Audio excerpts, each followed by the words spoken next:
দাস ডেলিকেসিতে সবাইকে স্বাগত জানিয়ে আজকে রেসিপি শুরু করছি মাটন রোগান জোশ। আজকের স্পেশাল এই ডিশটার জন্য আমি আপনাদের যা যা নিয়েছি আমি সেটা ডেসক্রিপশান বক্সে দিয়ে দিচ্ছি।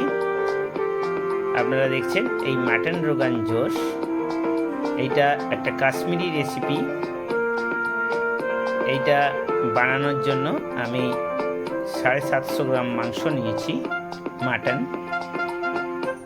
একটু হাড় বেস্ট এই মাংসটা নিতে হবে এবং এটা একটুও ম্যারিনেট করা চলবে না, ডাইরেক্ট মাংস দিয়ে রান্না হবে। কাশ্মীরি কুইজিনের এই মাটন রোগান জোশ একটা অদ্ভুত রান্না, যেটাতে পেঁয়াজ রসুন এগুলো কিছুই থাকবে না, হলুদ থাকবে না। হ্যাঁ, স্পেশাল কিছু জিনিস দিয়ে এটা রান্না হবে।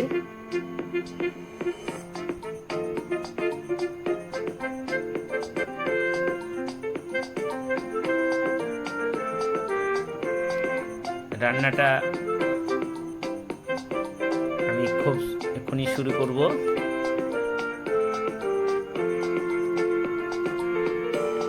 সরাসরি এটা ভেড়ার মাংস দিয়েও করা যায়, কিন্তু আমি পাঁঠার মাংস দিয়েই বানাচ্ছি।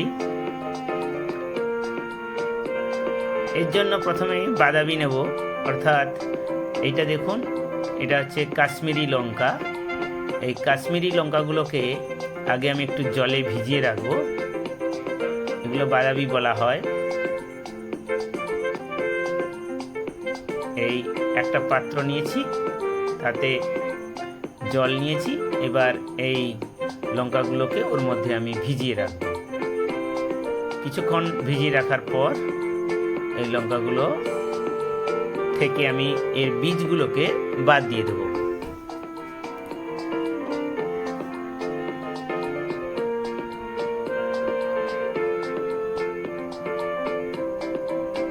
ভেতরে যে দানাগুলো থাকে সেগুলোকে বাদ দিয়ে দিতে হবে।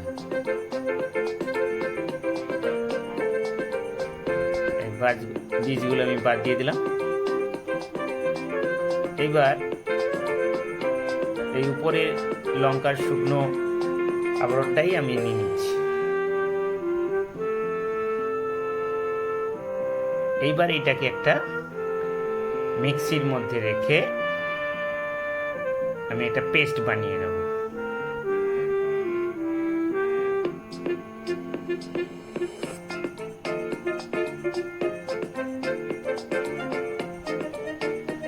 এরপর আমি 250 গ্রাম দই নিয়েছি। এই দইটা ভালো করে ফেটিয়ে নিয়েছি। এবার এর মধ্যে হাফ চামচ কেশর দিয়ে দিলাম আমি প্রথমে,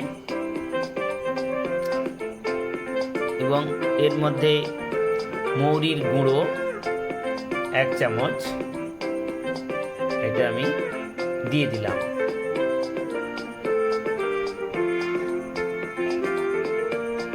এরপর এই যে পেস্টটা, যেটা আমি এই লঙ্কার পেস্টটা বানিয়েছিলাম, সেই পেস্টটা এর মধ্যে দিয়ে দিলাম।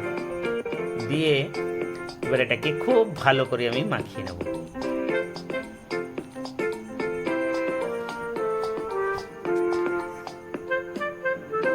এইবার কড়াইতে আমি গরম করতে বসিয়েছি। আর মাটনগুলো আপনারা দেখে নিন, একদম হাড় বেস্ট। এগুলো টেংরি এবং হাড় দিয়ে বেশি করতে হবে, এটাতে চর্বি থাকবে না, চর্বিহীন মাংস। এবং পেঁয়াজ রসুন কিছুই থাকবে না, হলুদ কিছুই থাকবে না। খুব সুন্দর একটা রেসিপি। প্রথমেই আমি 150 গ্রাম সর্ষের তেল ওর মধ্যে দিয়ে দিচ্ছি। 750 গ্রাম আমি মাটন নিয়েছি, তার জন্য 150 গ্রাম সর্ষের তেল দিয়ে দিলাম। তেলটা গরম হতে একটু সময় দিতে হবে।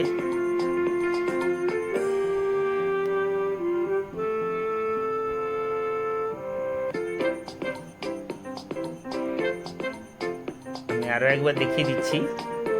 একদম লেগস থেকে বোনগুলো নেওয়া হয়েছে, ওই রকম টাইপের মাংসগুলো।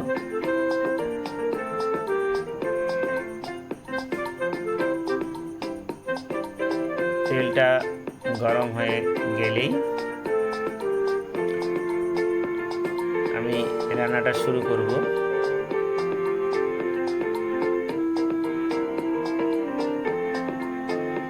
একটু সময় দিতে হচ্ছে। এইবার ওর মধ্যে প্রথমে দারচিনি আমি দিয়ে দিলাম, 4টে লবঙ্গ দিয়ে দিলাম এবং 4-5টা ছোট এলাচ আমি দিয়ে দিলাম। এবার ওর মধ্যে একটু নেড়ে চেড়ে নিয়ে একটু ভাজা গন্ধটা আসলেই ওর মধ্যে 1 চামচ হিং মিশিয়ে দেবো আমি। হিং ওর মধ্যে দিয়ে এবার একটু নেড়ে নিচ্ছি।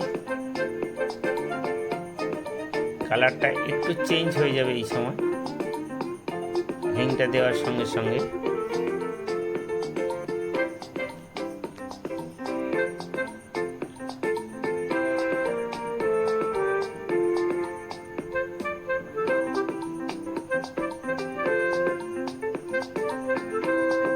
অনেকদিন পর এই ডাচ ডেলিকেসিতে আমি ফিরে এসেছি। মাংসগুলো ডাইরেক্ট ওর মধ্যে দিয়ে দিলাম, কোনো রকম ম্যারিনেট করা যাবে না মাটনগুলো।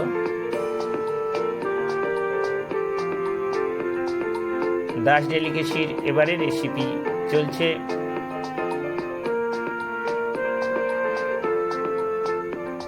মাটন রোগান জোশ। বাড়িতেই কিভাবে সহজেই বানাবেন মাটন রোগান জোশ, যেটা আপনারা প্রায় রেস্টুরেন্ট হোটেলে খেয়ে থাকেন, বাড়িতেই খুব সুন্দরভাবে বানানো যায়।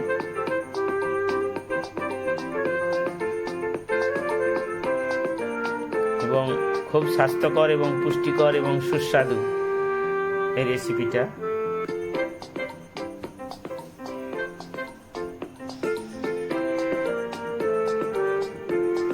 এবার ওর মধ্যে 1 চামচ ধনে গুঁড়ো আমি দিয়ে দিলাম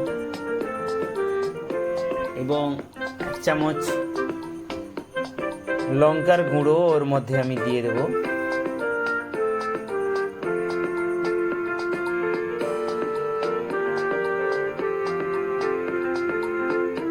খুব বেশি ঝাল মশলা তেল ঝাল এটা হবে না। আর 1 চামচ আদা বাটা। এইবার এটাকে ভালো করে মাখিয়ে নেব। পেঁয়াজ রসুন থাকবে না, কেবলমাত্র আদা বাটা 1 চামচ দিতে পারেন, যদিও এটা অপশনাল। আমি 1 চামচ আদা বাটা দিয়েছি। দিয়ে এইবার খুব ভালো করে কষিয়ে নেব।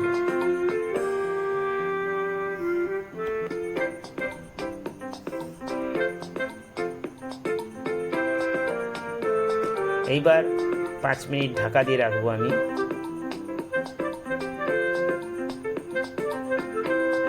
দেখুন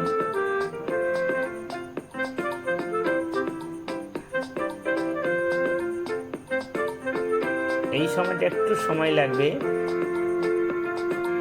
আমি টাইমার সেট করে নিয়েছি, 15 মিনিট লাগবে পুরো। এই কষানো চলবে। এখন কোনো মতেই জল দেওয়া যাবে না,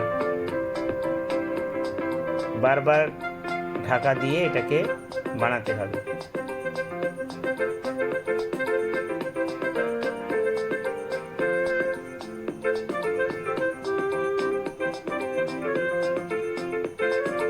আবার একবার ঢাকা খুলবো। এবার একটু ওর মধ্যে নুনটা দিয়ে দিলাম আন্দাজ মতো। এই নুনটা আপনার সম্পূর্ণ আন্দাজের উপরেই দিতে হবে। মোটামুটি 1 চামচ থেকে 1.5 চামচ নুন দিলেই হয়ে যাবে, কারণ টক দইটা আছে।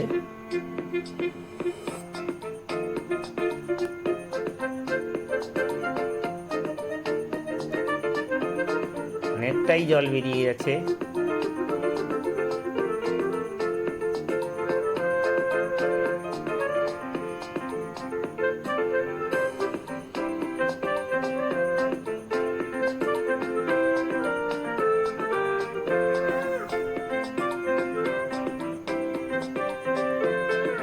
এইবার ওই টক দইটা ওর মধ্যে মিশিয়ে দেব।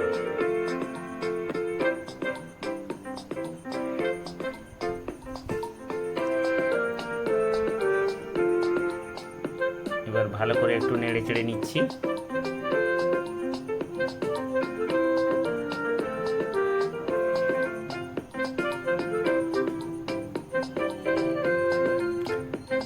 মাটন রোগান জোশ মূলত ভেড়ার মাংসতেই কাশ্মীরিরা বানান। দুটো উপায়ে এটা হয়। কাশ্মীরি হিন্দুরা এক ধরনের করে এবং কাশ্মীরি মুসলিমরা এক ধরনের করে। একদল রসুন পেঁয়াজ দিয়ে বানায় আর একদল পেঁয়াজ রসুন ছাড়া বানায়। তবে যেটা মূল উপাদান সেইটা এইবার আমি বানাবো। কড়াই তার জন্য আমি বসিয়ে নিয়েছি। এটা দেখুন, এটা হচ্ছে রতন জোট। এটা ওই গাছের একটা শেকড়, যেটা মূলত ওখানে পাওয়া যায়, রতন জোট। এই রতন জোট দিয়ে একটা কালার তৈরি করা হবে। অনেকেই এর ফুলটা ব্যবহার করেন, অনেকে শেকড়টাও ব্যবহার করেন। এই গাছটা মূলত ওখানকারই গাছ। এর জন্য প্রথমে 100 গ্রাম ঘি আমি ওর মধ্যে দিয়ে দিলাম। ঘিটা গরম হয়ে গেলে এইবার রতন জোটটা ওর মধ্যেই দিয়ে দিতে হবে।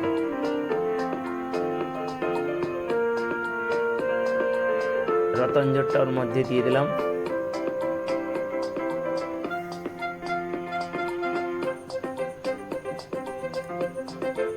রতন জোটটা দেওয়ার ফলে ওর কালারটা চলে আসবে। দেখছেন, আস্তে আস্তে করে একটু নেড়ে নেব। রংটা এবার সুযোগ দিচ্ছি আমি, আপনাদের দেখিয়ে দিচ্ছি কিভাবে কালারটা কিভাবে আসছে। এই দেখুন কালারটা। দাস ডেলিকেসি আমার চ্যানেল, ভালো লাগলে সাবস্ক্রাইব করবেন এবং বেল আইকনটা প্রেস করে রাখবেন পরবর্তী রেসিপির জন্য, নোটিফিকেশান পাওয়ার জন্য। দেখেছেন আপনারা কালারটা কি সুন্দর হয়ে গেছে। এইবার মাটনটাতে ঢাকনা খুলে আরও একবার ভালো করে নেড়ে নেব।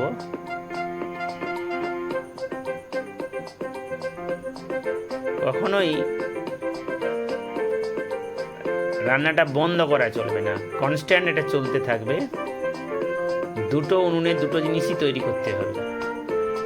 এইবার ওর মধ্যে ওই রংটা আমি দিয়ে দিলাম, রতন জোটের যে রসটা আমি দিয়ে দিচ্ছি।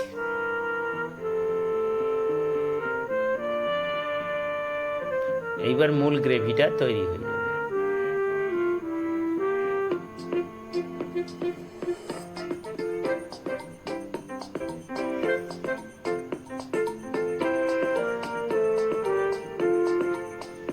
ফ্লেভার এবং কালার দুটোই খুব সুন্দরভাবে চলে আসবে। আমার চ্যানেল ভালো লাগলে লাইক, শেয়ার, সাবস্ক্রাইব করতে ভুল করবেন না এবং পরবর্তী রেসিপিগুলো সবার আগে জানতে নোটিফিকেশান বেল অন করে রাখবেন। আমি এবার গরম জল দিয়ে দিলাম। মাংসটা ভালো করে বয়েল করার জন্য এবং সামনে আরও 15 মিনিট আমি ঢাকা দিয়ে রাখবো, মাংসটা যাতে খুব সুন্দরভাবে নরমভাবে সেদ্ধ হয়ে যায়। আমি শুরুতেই দেখিয়েছি কিভাবে একদম নরম হয়ে গেছে এবং রংটা আপনারা দেখছেন কি সুন্দরভাবে রংটা তৈরি হয়ে গেছে মাটনের। এবার আমি ঢাকা দিয়ে দিলাম। ভালো লাগলে লাইক, শেয়ার, সাবস্ক্রাইব করবেন। আমার রান্নাটা হয়ে গেছে। আপনারা দেখছেন মাটন একদম সুন্দরভাবে রান্না হয়ে গেছে। দাস ডেলিকেসির পক্ষ থেকে সবাইকে ধন্যবাদ জানিয়ে শেষ করলাম।